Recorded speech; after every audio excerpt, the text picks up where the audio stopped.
السلام علیکم لسنرز، آج جو میں ناول ریڈ کرنے جا رہی ہوں وہ ہے باسل، جو کہ تحریر ہے ہما وقاص کی۔ چلیے شروع کرتے ہیں اس کی قسط نمبر 18۔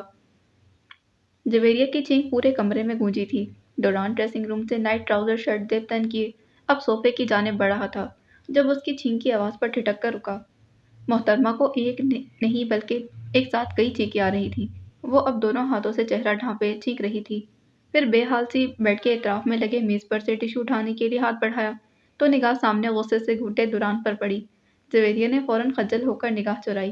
وہ غصیلی مگر فکرمند نگاہوں سے اسے گھور رہا تھا۔ جویریہ نے زبردستی چھینکوں کا گلا گھونٹا۔ اس عمل سے آنکھوں میں پانی جمع ہونے لگا تھا۔ چھینکوں سے جان چھوٹی ہی تھی کہ ناک سے پانی بہنے جیسا احساس ہونے لگا۔ اس نے فوراً ٹشو کو ناک کے آگے رکھا تھا۔ کچھ دیر اس کی یوں ہی گھورنے کے بعد وہ انٹرکام کی جانب بڑھا تھا۔ انٹرکام اٹھایا، کان سے لگایا، جبکہ ایک ہاتھ کمر پر دھرا تھا۔ دل تو چاہ رہا تھا جویریہ کی اس لاپرواہی پر جھاڑ کر رکھ دے۔ روزین کے انٹرکام اٹھانے کا انتظار کرتا وہ لب کھینچے ضبط کی کیفیت میں کھڑا تھا۔ وہ کنکھیوں سے بار بار اس کی جانب دیکھتی، خود کو نارمل ظاہر کرنے کی کوشش کر رہی تھی۔ کتاب اٹھا کر جلدی سے کھولی، گود میں رکھی اور اس پر سر جھکا دیا تھا۔ اوہ میرے اللہ! ڈوران کی بات سچ ہو گئی۔ آج ہی تو نکلی تھی میں اور آج ہی اس کو جلدی آنا تھا۔ ڈوران کے جلدی آنے اور اسے یوں پکڑ لینے پر غصہ آ رہا تھا۔ روزین، 2 بلیک کافی بھجوائیں کمرے میں ابھی۔ ڈوران انٹرکام کی دوسری طرف روزین کو کافی کا حکم صادر کر رہا تھا۔ انٹرکام کو واپس رکھنے کے بعد وہ ٹی وی آن کرتا صوفے پر بیٹھ گیا۔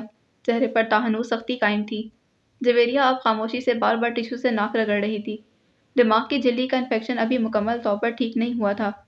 لان میں ڈوران کا غصہ بجا تھا۔ اسے گرم کمرے سے باہر نہیں جانا چاہیے تھا۔ کمرے کے دروازے پر ہلکی سی دستک کی آواز پر ڈوران نے گردن موڑی تھی۔ کم ان۔ روزین دروازہ کھول کر ٹرالی گھسیٹتی کمرے میں داخل ہو رہی تھی۔ ٹرالی پر کافی کے مگ اور کچھ کھانے کے لوازمات رکھے تھے۔ وہ کمرے کے وسط میں ٹرالی چھوڑ کر ہاتھ باندھے باہر چلی گئی۔ ڈوران نے ٹرالی پر سے کافی کا ایک مگ اٹھایا اور ننگے پاؤں چلتا بیڈ کے قریب آ کر مگ جویریہ کی جانب بڑھا دیا۔ وہ سر نیچے کیے مسلسل ناک پر ٹشو رکھے آہستگی سے صاف کر رہی تھی۔ مجھے بلیک کافی اچھی نہیں لگتی، چہرہ جھکائے گھٹی آواز میں انکار کیا تھا۔ ضروری نہیں ہر وہ چیز جو ہمارے لیے بہتر ہو وہ ہمیں اچھی بھی لگے، روک سے کہتا وہ ابھی مگ اس کی جانب بڑھائے ہوئے تھا۔ میں نے کبھی نہیں پی، مجھے چائے تمہاری جو حالت ہو رہی ہے اس کے لیے یہ بہت ضروری ہے۔ چائے پھر کبھی پی لینا، وہ تو ویسے بھی تمہیں اپنے ہاتھ کی بنی پسند ہے۔ جویریہ نے بنا چہرہ اوپر اٹھائے صورت سے ہاتھ بڑھا کر ٹشو باکس سے اگلا ٹشو نکالا تھا۔ یہ اتنا بولنے کیوں لگا ہے؟ ڈوران نے اس کے جھکے سر کو گھوڑا، پھر مگ میز پر رکھ کر اس پر جھکا۔ میرا خیال ہے مجھے میڈیسن والا ہی طریقہ۔ اس کے صاف کی طرف ہاتھ بڑھاتے ابھی اس کی بات مکمل نہ ہوئی تھی کہ جویریہ نے بدک کر سر اوپر اٹھا لیا تھا۔ پی رہی ہوں میں، پیچھے ہٹیں۔ تیزی سے ہاتھ بڑھا کر میز پر سے مگ اٹھا لیا تھا اور دونوں ہاتھوں کے درمیان میں جکڑ لیا۔ وہ اب بھی سر پر کھڑا تھا۔ عجیب انسان ہے، اب کیا کافی پلانے کے لیے بھی ہاتھ باندھے گا؟ شاید اس کے گھونٹ بھرنے کا انتظار تھا۔ وہ شانی پر ناگواری سے بل ڈالے، مگ کے کنارے کو لبوں سے لگایا اور گھونٹ بھرا۔ کافی صحیح بلیک اور کڑوی تھی، حلق تک کڑوا ہوا، بے تحاشا بری شکل بنائی۔ اس نے واقعی پہلے کبھی بلیک کافی نہیں پی تھی۔ زندگی میں پہلے ہی اتنی کڑواہٹیں تھیں، ان میں ایک اضافہ کافی کا کر لیتی، ہرگز نہیں۔ ڈوران اب ٹرالی پر سے اپنا مگ اٹھائے صوفے کی جانب جا رہا تھا۔ ویسے ایک دفعہ سنانا کی ضد پر اس نے کافی چکھی ضرور تھی، لیکن وہ اتنی کڑوی تو نہیں تھی جتنی کڑوی یہ تھی۔ اگلا گھونٹ بھر کر ڈوران کی طرف دیکھا جو بڑے مزے سے ٹی وی اسکرین پر نگاہیں جمائے کافی پی رہا تھا۔ اسے تو متلی جیسا احساس ہو رہا تھا۔ وہ کیسے آرام سے گھونٹ پر گھونٹ لے رہا تھا۔ اب سمجھ آیا کہ اس کی کڑواہٹ میں بھی اسی لیے کمی نہیں آتی، اتنی کڑوی کافی جو پیتا ہے۔ بد مزہ صورت بنائے سوچا۔ ایک چور نظر ڈوران پر ڈالی اور مگ کو میز پر رکھنے کے لیے بازو لمبا کیا۔ کافی کا ایک گھونٹ بھی نہیں بچنا چاہیے۔ ڈوران کی باروب آواز گونجی تھی۔ اس کا ہاتھ رکا اور بے بسی سے واپس مگ کو منہ تک لے گیا تھا۔ کیا مصیبت تھی؟ کیا وہ کسی جیل میں تھی؟ نہیں، اس کی قید میں۔ لیکن کیوں بھئی اس کی قید میں کیوں تھی؟ وہ خود سے ہی سوال کرتی الجھ کر رہ گئی۔ جلدی سے باقی کافی حلق میں زہر مار کر انڈیلی اور منہ بسوڑتے ہوئے مگ واپس میز پر رکھ دیا۔ ڈوران کے پلٹ کر دیکھنے پر نخوت سے ناک بھینچے مگ اٹھا کر الٹا کر دیا تھا۔ اس کا انداز ایسا تھا کہ وہ بے ساختہ ہنس دیا۔ انل کی بات گر ذہن میں کہیں گونجی تھی اور ڈوران کی نہیں، وہ ہنستا ہے، ان فیکٹ اس کی ہنسی بہت خوبصورت ہے۔